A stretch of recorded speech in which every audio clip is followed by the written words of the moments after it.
La canción que acabamos de cantar es una canción que no solamente tenemos que aprender a cantar aquí cuando venimos el domingo, sino que es una canción que es muy probable que tengamos que cantar a lo largo de la semana. Como me enseñaron los mexicanos a decir cuando la regamos: ay Señor, tengo todavía tanto en lo que cambiar. Y uno viene delante del Señor y le pide: Señor, por favor, ayúdame a cambiar en todo lo que necesite cambiar, ayúdame a mejorar, a ser mejor. Yo les veo a ustedes y yo noto que ustedes son personas muy correctas y son personas inteligentes, ¿verdad que sí? Yo les veo, sí, sí Señor, muy inteligentes. Ahora, ustedes que son inteligentes, ¿ustedes son sabios? ¿Es lo mismo ser inteligente que ser sabio? No es lo mismo, ¿verdad? Uno puede ser muy inteligente, pero justamente en estas cosas que recién hablábamos de comportamiento diario, uno dice: ¿cómo pude volver a hacer tal cosa? ¿Cómo pude volver a equivocarme de esta manera? ¿Cómo pude volver a comportarme de esta forma que no tendría que haberlo hecho?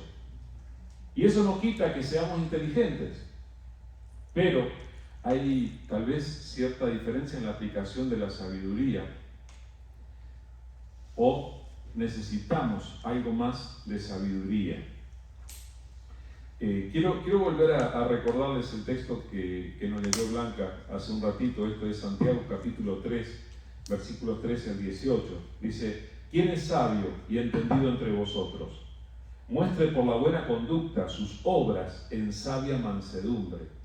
Porque si tenéis celos amargos y contención en vuestro corazón, no os jactéis, ni mintáis contra la verdad, porque esta sabiduría no es la que desciende de lo alto, sino terrenal, animal, diabólica. Porque donde hay celos y contención, allí hay perturbación y toda obra perversa. Pero la sabiduría que es de lo alto es primeramente pura, después pacífica, amable, benigna, llena de misericordia y de buenos frutos, sin incertidumbre ni hipocresía. Y el fruto de justicia se siembra en paz para aquellos que hacen la paz.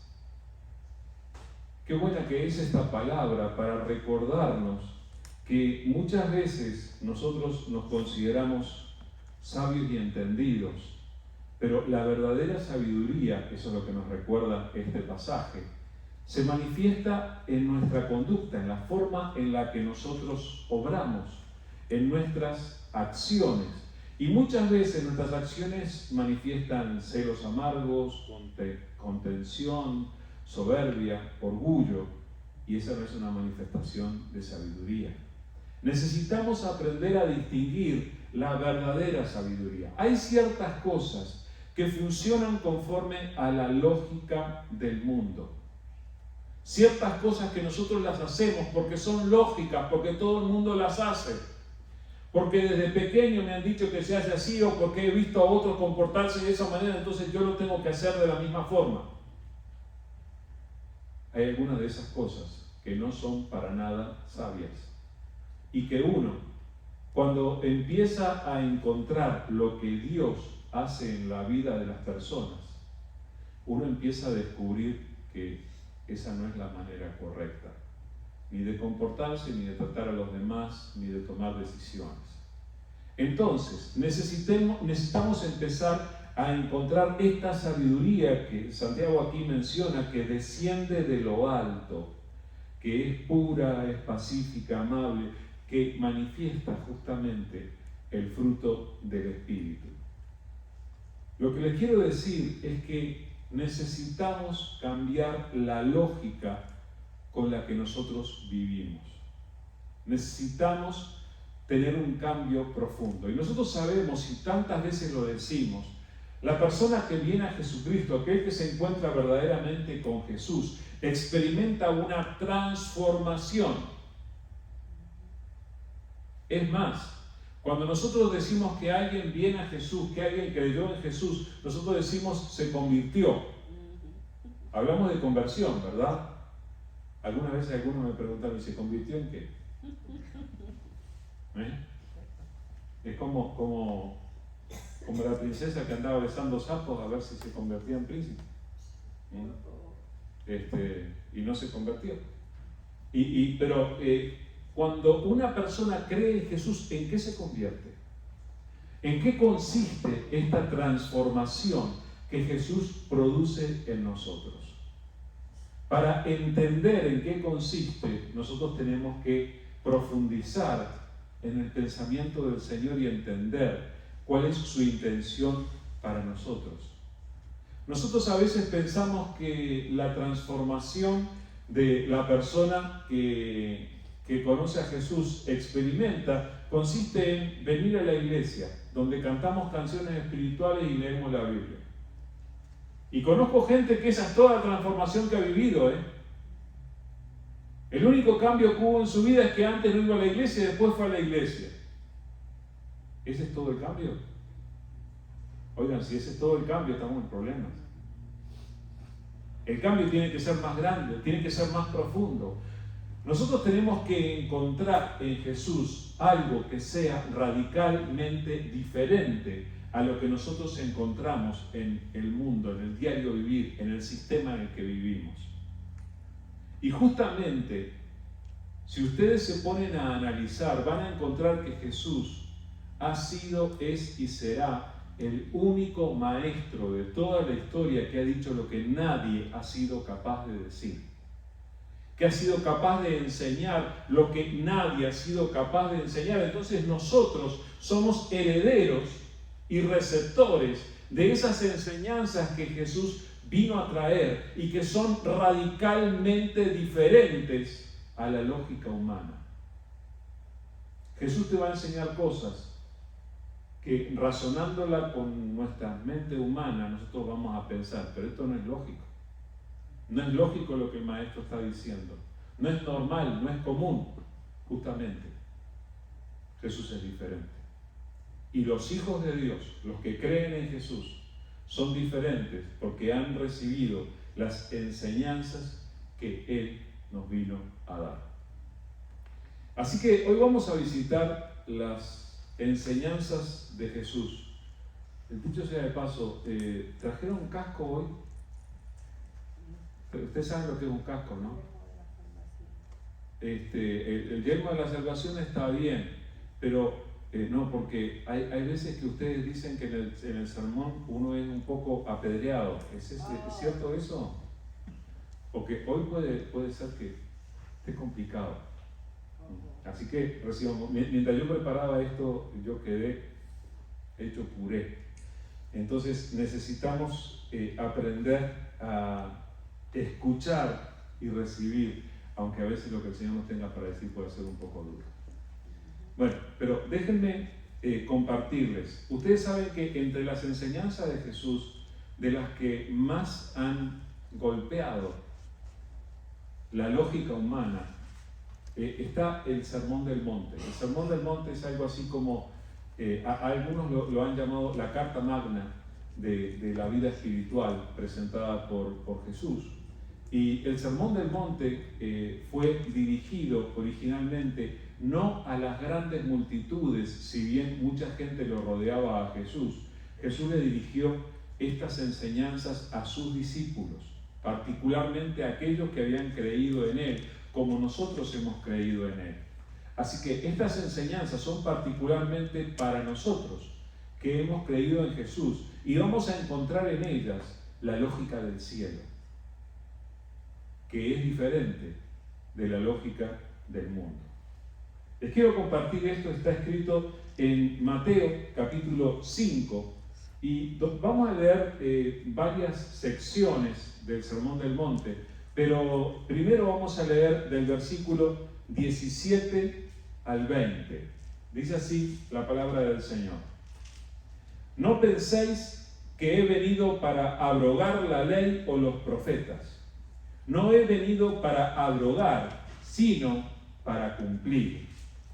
Porque de cierto os digo que hasta que pasen el cielo y la tierra, ni una jota ni una tilde pasará de la ley, hasta que todo se haya cumplido. De manera que cualquiera que quebrante uno de estos mandamientos muy pequeños y así enseñe a los hombres, muy pequeño será llamado en el reino de los cielos. Mas cualquiera que los haga y los enseñe, éste será llamado grande en el reino de los cielos. Porque os digo que si vuestra justicia no fuere mayor que la de los escribas y fariseos, no entraréis en el reino de los cielos. Vamos a empezar por aquí, porque este es uno de los puntos donde puede haber cierta confusión en cuanto a las enseñanzas de Jesús. Ustedes se dan cuenta que lo primero que Jesús aclara tiene que ver con el hecho de que Él no vino a cambiar, no vino a abrogar, no vino a anular la ley y los profetas. ¿A qué se está refiriendo? Se está refiriendo a esta parte de la Biblia que está más al comienzo, se está refiriendo al Antiguo Testamento. Y tal vez alguno de los discípulos podía llegar a pensar que Jesús vino a cambiar todo eso. Como sabemos que Jesús viene a traer cosas nuevas, Jesús viene a introducir algo totalmente nuevo, entonces nosotros decimos, bueno, lo viejo queda para atrás. Y Jesús lo primero que hace es aclarar que Él no vino para abrogar la ley o los profetas. No vino para abrogar, dice, sino para cumplir. Y todavía enfatiza. Dice que es hasta que pase el cielo y la tierra, ni una jota ni una tilde pasará de esta ley. Va a llegar un momento en que el Señor va a hacer un nuevo cielo y una nueva tierra. Eso es lo que está escrito en la palabra. Pero hasta entonces, la ley se cumple. Y nosotros podemos decir, oigan, pero la ley del Antiguo Testamento, hay veces que nosotros hemos escuchado como cristianos, hemos escuchado diferentes partes de la Biblia, y hay veces que caemos en algunas confusiones. Miren, por ejemplo, nosotros leemos esto en Romanos 6, del 7 al 14. Romanos 6, del 7 al 14 dice, porque el que ha muerto ha sido justificado del pecado. Y si morimos con Cristo, creemos que también viviremos con Él, sabiendo que Cristo, habiendo resucitado de los muertos, ya no muere. La muerte no se enseñorea más de Él, porque en cuanto murió, al pecado murió una vez por todas, mas en cuanto vive, para Dios vive. Así también vosotros, considerados muertos al pecado, pero vivos para Dios en Cristo Jesús, Señor nuestro. No reine, pues, el pecado en vuestro cuerpo mortal, de modo que lo obedezcáis en sus concupiscencias, ni tampoco presentéis vuestros miembros al pecado como instrumentos de iniquidad, sino presentaos vosotros mismos a Dios como vivos de entre los muertos y vuestros miembros a Dios como instrumentos de justicia, porque el pecado no se enseñoreará más de vosotros, no se enseñoreará de vosotros, pues no estáis bajo la ley, sino bajo la gracia. Esta es una enseñanza que está diciendo Pablo para enseñar cuál es la raíz del cambio, de la transformación que experimenta una persona que cree en Jesús. Y el hecho es que esta persona que cree en Jesús, hay cierto aspecto de su vida que muere. Y es lo que él está diciendo. Morimos a aquel que gobernaba sobre nosotros cuando estábamos sin Cristo. Morimos al pecado. Ahora, hacia el final de esta enseñanza, el apóstol Pablo dice una frase que he escuchado, esta es una de las frases que he escuchado mencionar con diferentes interpretaciones a lo largo de mi vida. Esta frase es, porque no estáis bajo la ley, sino bajo la gracia. No estáis bajo la ley, sino bajo la gracia.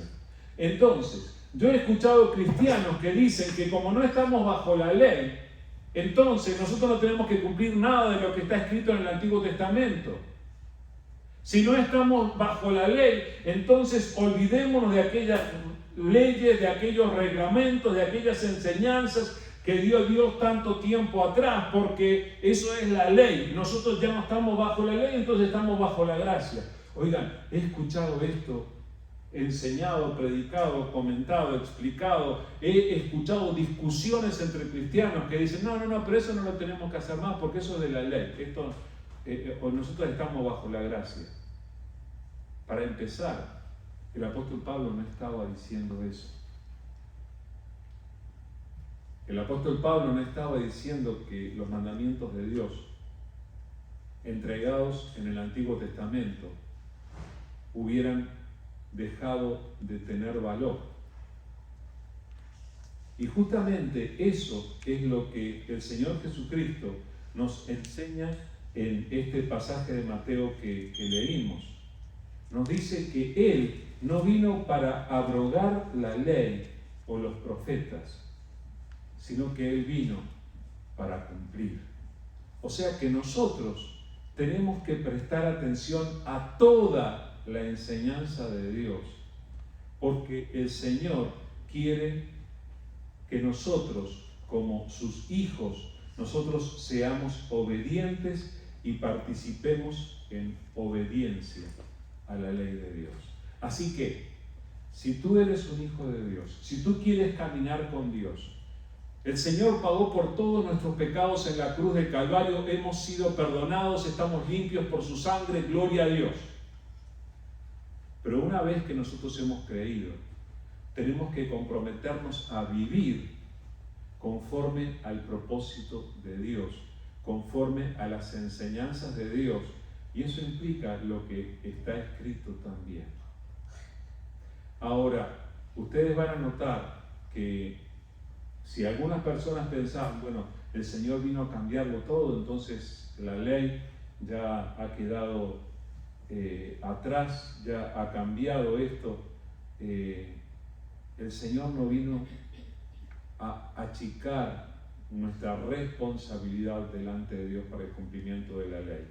Claro que hoy en día nosotros no estamos practicando la circuncisión. Nosotros hay por ejemplo, los días de luna nueva no los estamos guardando. Nosotros no le estamos ordenando a la gente que guarde el sábado. Esas cosas conforme literalmente a la ley, nosotros no las estamos haciendo más. Pero eso no quiere decir que la ley de Dios no tenga que ser respetada, y aún todavía más. El Señor Jesús, para que nosotros entendamos el rigor de lo que Él está enseñando, el Señor Jesús puso algunos ejemplos. Y vamos a profundizar un poquitito nomás en algunos de los ejemplos que Jesús puso para explicar que necesitamos tener un comportamiento especial como siervos de Él, como sus hijos. Entonces, yo les quiero leer, por ejemplo, aquí en Mateo 5, los versículos 21 al 26. Estamos todavía en el Sermón del Monte y Jesús acaba de decir que no vino a anular la ley. Y ahora dice, 21, oísteis que fue dicho a los antiguos, no matarás, y cualquiera que matare será culpable de juicio. Pero yo os digo que cualquiera que se enoje contra su hermano será culpable de juicio, y cualquiera que diga necio a su hermano será culpable ante el concilio, y cualquiera que le diga fatuo quedará expuesto al infierno de fuego. Por tanto, si traes tu ofrenda al altar y allí te acuerdas de que tu hermano tiene algo contra ti, deja allí tu ofrenda delante del altar y anda, reconcíliate primero con tu hermano, y entonces ven y presenta tu ofrenda. Ponte de acuerdo con tu adversario pronto, entre tanto que estás con él en el camino, no sea que el adversario te entregue al juez y el juez al alguacil y seas echado en la cárcel. De cierto te digo que no saldrás de allí hasta que pagues el último cuadrante. Otra vez, Jesús está presentando ejemplos de cómo se experimenta el cumplimiento de la ley de acuerdo a lo que Él está enseñando. Y fíjense que Él está hablando con personas que son conocedoras de la ley. Y aquí empieza diciendo, bueno, ustedes escucharon, ustedes ya leyeron la palabra de Dios, escucharon que en la Biblia dice, por ejemplo, a ver cómo es, dice, no matarás. ¿Ustedes sabían que la Biblia dice no matarás?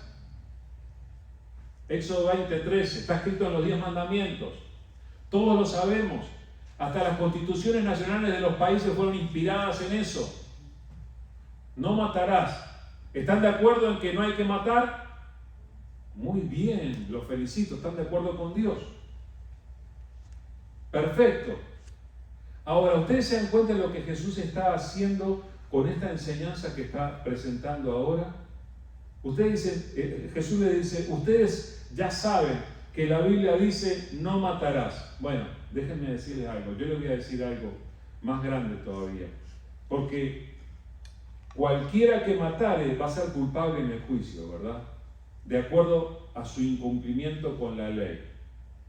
Y hasta el día de hoy se cumple esto en la mayoría de las constituciones nacionales de todos los países. Los homicidas son penalizados, algunos incluso con pena de muerte, dependiendo de la gravedad del caso. Ahora, a ver qué es lo que Jesús está enseñando acá.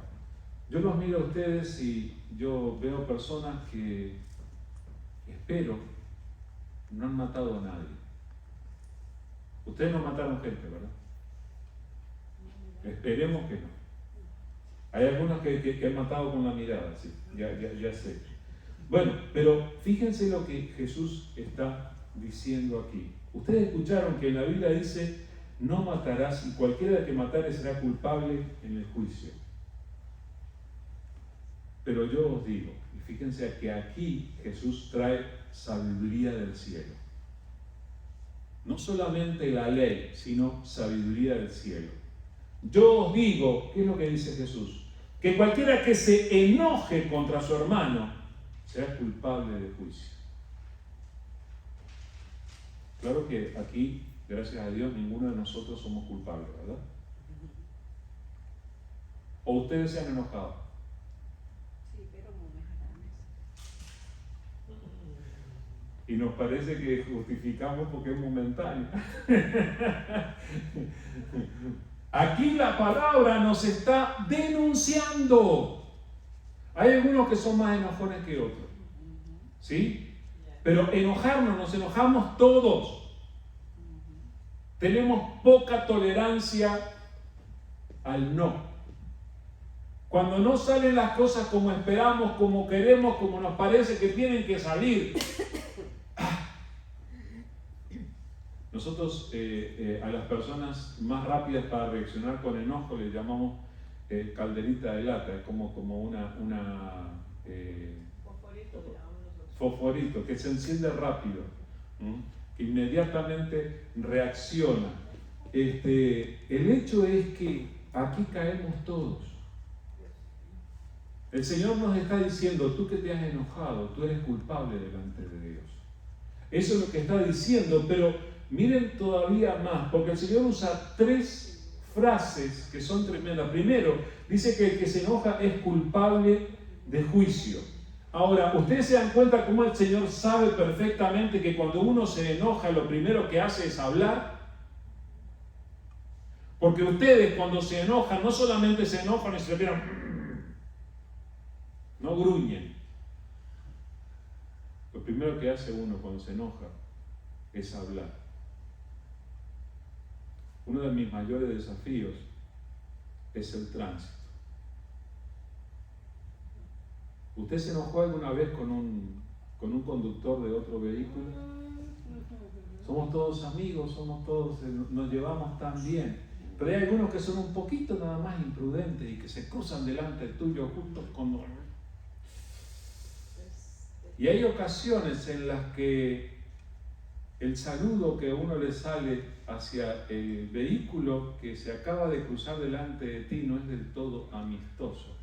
Jesús sabe que inmediatamente que uno se enoja, uno lo manifiesta en sus palabras. Por eso Jesús dice, les digo una cosa, cualquiera que le diga necio a su hermano, y aquí le agrega otro, culpable de juicio, dice el primero, El segundo es, será culpable ante el concilio. O sea, más grave todavía. Si eres culpable ante el concilio, lo menos que vas a recibir es tortura, además de prisión. Esa era la realidad en aquel momento. Entonces, agrava la situación y Jesús empieza a utilizar palabras cada vez más fuertes. La versión Reina Valera que nosotros leemos es una versión súper amable, hermanos. El Nuevo Testamento fue escrito no en el griego fino que usaban los maestros, los grandes escritores griegos de aquella época, sino que es una versión del griego que se llama griego koiné, que es el griego que utilizaba la gente en la calle. Es un griego popular, llamémosle así. Jesús utilizó las palabras fuertes. Ahí cuando dice necio, usted imagina una palabra un poco más fuerte. Idiota. ¿Alguna vez le salió así esa palabra? Pensando en alguien que actuó mal contra nosotros. Y Jesús va un nivel más, y aquí la Reina Valera toda amable nos dice fatuo, que nosotros ni siquiera utilizamos. En nuestra próxima discusión vamos a ay, qué fatuo que vamos a decir. No, Jesús estaba refiriéndose a palabras más duras todavía. Y fíjense lo que está diciendo. Observen lo que dice. Culpable de juicio era el primero. Culpable ante el concilio era el siguiente. Pero aquí Jesús dice, cualquiera que le diga fatuo quedará expuesto. ¿Estoy leyendo bien? Quedará expuesto al infierno de fuego. Esta sí que no nos la esperábamos. O nadie se podía esperar que el Hijo de Dios viniera a enseñar esto. Porque tú te enojaste y le dijiste una palabra fuerte a alguien. ¿Tú te mereces el infierno? ¿Saben que la lógica humana dice, no, es algo que todos hacemos, todos nos equivocamos de esa manera y es temporal, es un momento, después se nos pasa? Hay veces que ni siquiera después venimos a decirle, ay, discúlpame al otro. Pero miren lo que está diciendo. ¿Sabe lo que acaba de decir Jesús? Acaba de decir que yo me merezco el infierno. Porque ustedes me ven así todo pastorcito y citando la Biblia con ustedes aquí, pero yo también, como cualquiera, he pronunciado a veces palabras duras con respecto a personas que han actuado de una manera que yo no esperaba que actuaran. Entonces, Jesús está trayéndonos la lógica del cielo. No es cuestión de que solamente se aplique la ley con el no matarás. Yo no he matado a nadie, entonces estoy bien con Dios. Jesús te dice, no, Señor. El peso del pecado es realmente comprometido. La lógica de Dios va hasta el punto de que nuestros enojos nos comprometen espiritualmente delante de Dios. Y ustedes se dan cuenta cómo Jesús expone nuestra hipocresía a veces. Por tanto, si traes tu ofrenda al altar y allí te acuerdas de que tu hermano tiene algo contra ti, deja tu ofrenda allí, delante del altar, y anda, reconcíliate con tu hermano. Y entonces, ven y presenta tu ofrenda. Tenía que haber leído esto antes de la ofrenda. Disculpen. Porque, ¿saben lo que está diciendo Jesús? Si tú vienes a tratar de ofrecerle a Dios tu adoración, si vienes a tratar de ofrecerle a Dios tu consagración, si vienes a entregarle a Dios tu diezmo, tus ofrendas, si vienes aquí delante de Dios a ofrecerle algo, pero tienes un problema relacional que no has solucionado, eres un hipócrita si vienes a adorarle y no has solucionado tu problema. Jesús lo está diciendo y lo dice claro. Antes que la ofrenda, necesitamos solucionar nuestros problemas. Pero nosotros tomamos atajos y decimos, no, es que el que me ofendió fue él o ella. Jesús dice justamente eso. Si ahí te acuerdas de que la otra persona tiene un problema contigo, entonces tú tomas la iniciativa de solucionar ese problema. Y todavía dice más, ponte de acuerdo con tu adversario pronto, mientras están en el camino, porque si dejas que pase el tiempo, se te va a venir todo el peso de la ley sobre ti, va a venir toda la consecuencia de ese tipo de relación rota. Esta es lógica de Dios. La transformación que Dios quiere producir en nosotros llega a afectar en la práctica nuestras relaciones, hasta el punto que nosotros podemos cambiar nuestra manera de reaccionar, aun cuando nos enojamos. Oigan, ninguno de ustedes dice, ahora me voy a enojar y ahí empieza el enojo. El enojo se produce espontáneamente, es como una chispa que hay una situación que nos lleva al enojo. Ahora, lo que uno puede decidir es qué hacer una vez que esa emoción empieza a llenar nuestro corazón. Uno puede dejarse llevar por la emoción y se transforma en palabras y va a las acciones. Hay enojos que han terminado en guerras y en miles de muertos. Y nosotros necesitamos empezar a reaccionar diferente en cuanto a nuestros enojos. Antes que el enojo se transforme en palabras, tú tienes la oportunidad de cambiar. Pero ¿sabes por qué? No porque tú seas mejor persona que otros, sino porque el Espíritu Santo de Dios está obrando en la vida de todos aquellos que creen en Jesús. Entonces no es un mérito nuestro que ahora nosotros podemos empezar a actuar de manera diferente, sino que el Espíritu de Dios nos capacita. Y fíjense en maneras que prácticas, que ni siquiera es algo que se vea tan espiritual. No es que cantaste precioso, una preciosa canción de alabanza de adoración. Es que simplemente cuando sucedió algo que no esperabas o que no te gustaba, no empezaste a vociferar y a soltar palabras que no correspondían. Así suena la sabiduría de Dios y así suena la obra de transformación que Dios hace en la vida de aquellos que creen en Él. Esta es la sabiduría práctica y la transformación práctica que Dios hace en aquellos que creen en Jesús. Vamos un poquito más para ver otro ejemplo. Ya salimos un poco golpeados, ¿verdad? Pero todavía. Miren esto.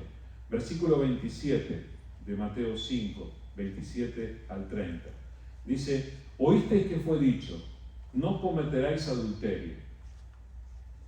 Pero yo os digo que cualquiera que mira a una mujer para codiciarla, ya adulteró con ella en su corazón. Por tanto, si tu ojo derecho te es ocasión de caer, sácalo y échalo de ti, pues mejor te es que se pierda uno de tus miembros, sino que todo tu cuerpo sea echado al infierno.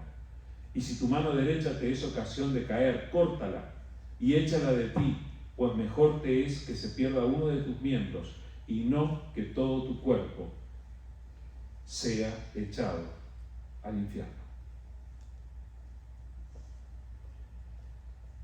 Señoras, no se aventajen de los varones ahora que van a recibir su dosis. Ustedes se dieron cuenta de lo que dijo Jesús. Hay veces que nosotros no quisiéramos considerar lo que Él expuso. El siguiente versículo de los 10 mandamientos en Éxodo 20, 14, dice, no cometerás adulterio. Ustedes lo sabían, ¿verdad?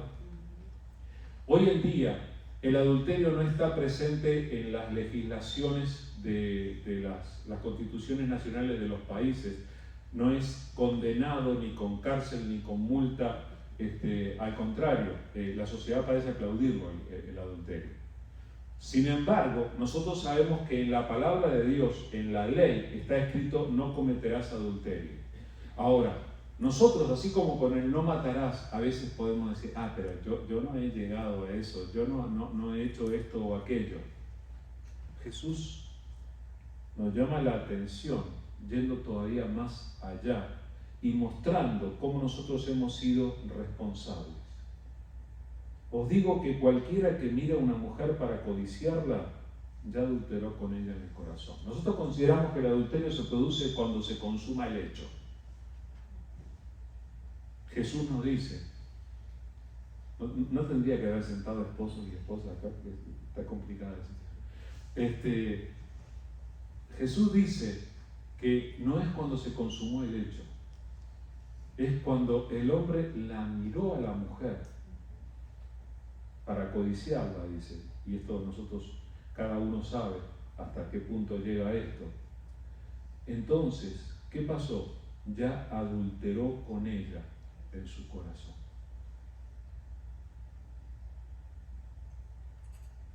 Bueno, entonces, ¿cuál sería el remedio? Por tanto, si tu ojo derecho te es ocasión de caer, tengo un cuchillo ahí, hermano, si necesita. Si tu ojo derecho te es ocasión de caer, sácalo, quítalo, échalo de ti, pues mejor es que se pierda uno de tus miembros, miren cuál es la otra alternativa, y no que todo tu cuerpo sea echado al infierno. Si tu mano derecha te es ocasión de caer, córtala y échala de ti, pues mejor te es que se pierda uno de tus miembros, sino que todo tu cuerpo sea echado al infierno. ¿Cuál es la consecuencia del incumplimiento de la ley del Señor? El infierno, lo dice Jesús. Ahora, si vamos a aplicar esta enseñanza de Jesús literalmente, la iglesia estaría llena de ciegos. No digo de tuertos. No digo de tuertos, porque, y manco. No digo, porque no es una vez que haya pasado la primera, te quitas un ojo. ¿Y a la siguiente qué? El otro. Ya fue, ya, el otro ojo. Y la mano. Estaríamos llenos de ciegos y mancos. La iglesia sería así. Gracias, Señor, que no necesitamos cumplir esta palabra literalmente, pero lo que Jesús está enseñando es el nivel de transformación que Él quiere y puede producir en cada uno de sus hijos.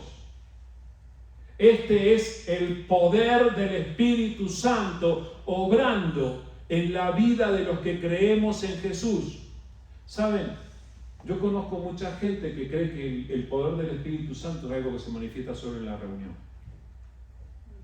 Y que se manifiesta en la reunión, que nosotros tenemos una emoción muy profunda, que experimentamos algo bien lindo, pero luego salimos afuera y entonces se terminó el poder del Espíritu Santo, vivimos como gente normal. ¿Sabe una cosa? La transformación que obra Jesús en sus hijos, en aquellos que creen en Él, tiene que ver con aspectos tremendamente prácticos como el enojo y como la lujuria. Y necesitamos aprender a aplicarlo. Iba a compartirles algunos pasajes más que sirven como ejemplo, pero yo creo que esto nos da una idea bastante clara de lo que el Señor quiere que nosotros vivamos. Escucha, venimos a buscar a Jesús acá, venimos a encontrarnos con Jesús en este lugar. Venimos a tener una experiencia con el Señor y queremos profundizar con Él, queremos caminar con Él, queremos vivir con Él profundamente. Muy bien, hacemos bien en congregarnos, hacemos bien en venir, hacemos bien en buscar al Señor. Pero si termina la reunión y lo dejamos al Señor aquí y nos vamos a nuestra casa, estamos en problemas. Lo que Jesús está enseñando es que Él se quiere manifestar en cada área de nuestra vida, en cada momento de nuestra existencia. El Señor quiere acompañarnos a casa, el Señor quiere estar participando en cada una de nuestras relaciones, el Señor quiere manifestarse en nuestras palabras, en nuestras miradas, en todo. ¿Entienden el nivel de transformación que el Señor quiere obrar en nosotros? No es que Él haya abolido la ley, sino que espera de nosotros un cumplimiento todavía mayor de la ley. Y esto no es lógico a los ojos de la humanidad. La gente te puede decir, pero esto es imposible. ¿Quién no mira a las personas a su alrededor? ¿O quién no reacciona con enojo? ¿Quién no ha tenido una reacción de enojo? Sí, es cierto. La naturaleza caída del ser humano lleva por esos caminos. Pero necesitamos entender que en Cristo Jesús nosotros somos llamados a un tipo de comportamiento, a un estilo de vida a nivel superior. El Señor Jesús quiere transformarnos realmente, profundamente, y eso se tiene que manifestar en todas las áreas de nuestra vida. No es solamente conocer ciertos versículos, no es solamente haber escuchado ciertas canciones, no es solamente escuchar tal o cual mensaje que encontramos en internet, es que esto se manifieste, que la obra de Dios se manifieste en todas las áreas prácticas de nuestra vida.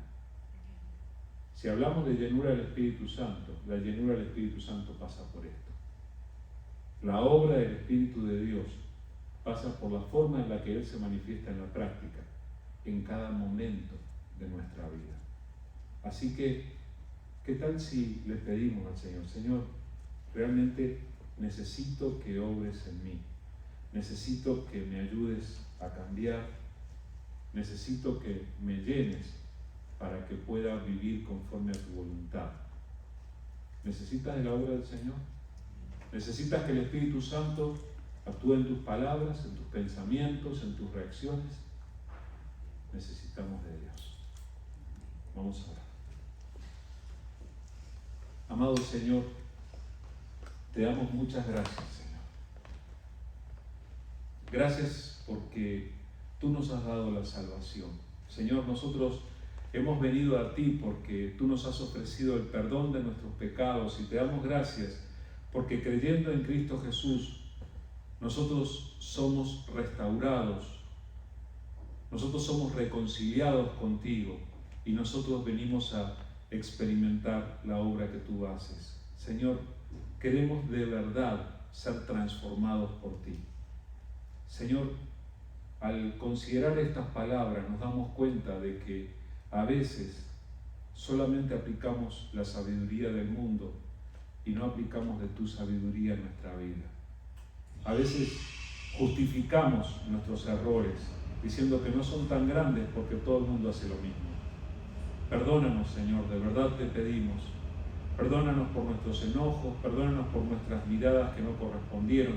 Perdónanos, Señor, por nuestras actitudes, por nuestros pensamientos. Perdónanos por aquellas cosas que no hemos hecho. Perdónanos, Señor, cuando hemos pensado que las cosas que los demás no han visto ya están justificadas.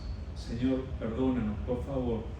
Límpianos de pecado y ayúdanos a vivir esa transformación que solamente tú puedes producir en la vida de todos los que te buscan, en la vida de todos los que creen en Jesús como Salvador y Señor. Queremos entregarte, Señor, nuestros miembros, queremos entregarte nuestros ojos, nuestra boca, queremos entregarte nuestras manos, nuestros pies, todo nuestro ser, Señor.